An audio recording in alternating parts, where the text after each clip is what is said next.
every night since we moved into the house.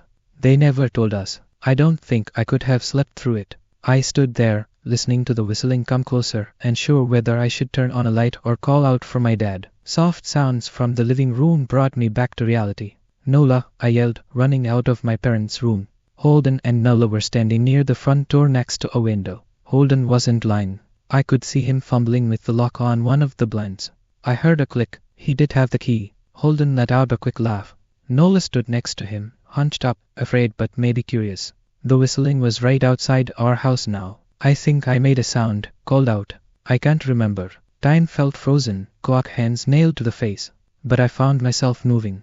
I'm not fast, I've never been athletic. Somehow, though, I covered the space between myself and Nola in a moment. My eyes were locked on her, but I heard Holden pull the blind all the way down so it could release. I heard the snap of it start to raise, and I heard the whistling just on the other side of the window.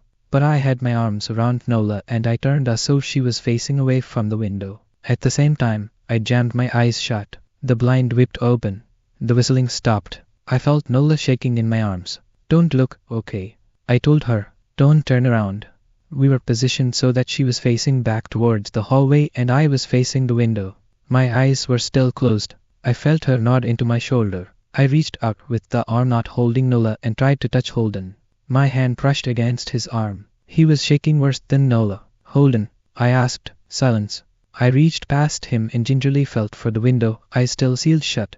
The glass was cold against my fingertips, colder than it should have been for the time of year. I moved my hand up the window, searching for the string to the blind. The glass began to get warmer the further I reached, and there was a gentle hum feeding back into my fingertips. I tried not to think about what might be on the other side of the window. Finally, I touched the string and yanked the blinds shut. I opened